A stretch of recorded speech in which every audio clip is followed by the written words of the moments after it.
विद्यार्थी मित्रों, अब हम आगे का काव्य देखेंगे। तुच्छ है राज्य, क्या है केशव, पाता क्या नर कर प्राप्त विभव, चिंता प्रभुत अत्यल्पहास, कुछ चाकचिक्य कुछ क्षण विलास, पर वह भी यही गंवाना है, कुछ साथ नहीं है ले जाना है।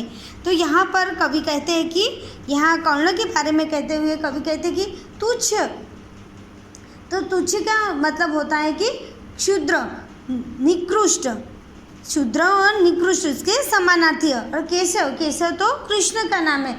और नर यानी कि मनुष्य, प्रबुद्ध तो अधिक, अत्यल्प तो बहुत थोड़ा,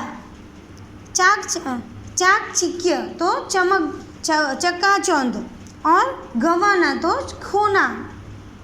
तो यहाँ पर जो कवि कहते हैं कि रामधारी सिंह इनके कहते हैं कि कृष्ण, यहाँ कर्ण के बारे में बताते हुए कहते हैं कि हे, यहाँ कहते हैं कि हे केशव, जिस राज्य का आप मुझे, कृष्ण को कर्ण कृष्ण को कहते कि केशव, कि हे केशव, जिस राज्य का आप मुझे प्रलोभन दे रहे हैं वह तो बहुत तुच्छ है।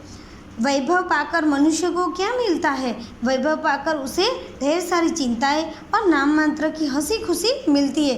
थोड़ी बहुत चमक दमक और थोड़े समय के लिए सुखोपभोग मिल जाता है, पर ये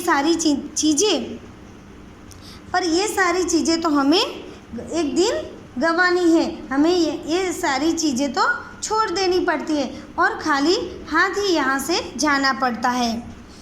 फिर आगे है, मुझसे मनुष्य जो होते हैं कंचन का भार न ढोते हैं, पाते हैं धन बिखराने को, लाते हैं रतन लुटाने को, जग से न कभी कुछ लेते हैं, दान ही हृदय का देते। तो यहाँ पर फिर कर्ण श्री कृष्ण से कहता है कि यहाँ पर कंचन का मतलब होता है कि सोना, बिखराना यानी कि बांटना, रतन तो रत्न। फिर यहाँ पर कर्ण कहते हैं कि कर्ण श्री कृष्ण से कहता है कि हे कृष्ण, मुझे उसके जैसे मनुष्य सोने का भार नहीं ढोते हैं, सुख वैभव का जीवन नहीं बिताते, वे लोगों में बांटने के लिए ही धन की प्राप्ति करते हैं, उसकी बहुमूल्य वस्तुएं लोगों में बांट देने के लिए ही होती है। वे संसार से कभी कुछ नहीं लेते, अपने हृदय का दान ही करते हैं, दुखियों पर दया करते हैं। तो यहाँ पर कर्ण ने कृष्ण को अपने सुख वैभव का जीवन नहीं बिताने की बात करते हैं। फिर आगे कहते हैं कि प्रासादों का मतलब होता है कि राजमहल,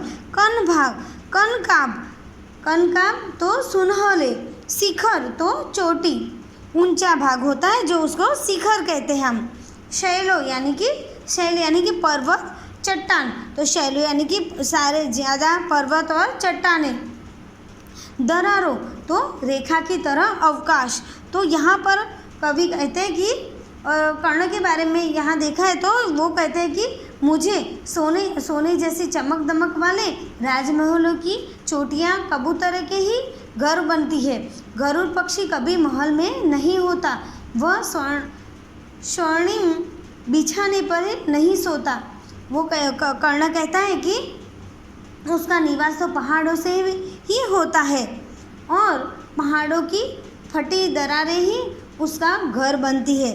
और यहाँ पर कर्ण को राजमहलों को और उसका राज सुखों का उसे वो कोई मोह नहीं है। वो कहता है कि मैं तो गरुड़ की तरह हूँ और मुझे तो गरुड़ की तरह रहता है, मैं कबूतर की तरह घरों में नहीं रहता, मेरा घर वहाँ नहीं होता, पर मेरा तो जो घर होता है वो चट्टानों पर होता है और उसकी फटी दरारों ही उसका घर बन सकती है। फिर आगे है कि होकर समृद्धि सुख के अधीन मान होता नीत, तपक्षीण सत्ता किरीट मणिमय आसन करते मनुष्य का तेज हरण, नर विभव हेतु ललचाता है पर वही मनुज को खाता है। तो यहाँ पर कर्ण कहते हैं कि यहाँ पर है अधीन, तो अधीन होता है तो अधीन का मतलब दास, सेवक और गुलाम। जो किसी के अधीन होता है। फिर तपक्षीण यानी कि प्रभावहीन, जिस पर किसी का कोई प्रभाव नहीं पड़ता। सत्ता यानी कि राजपाट। तेज हरण तो प्रभाव नष्ट करना या क्रांति दूर करना।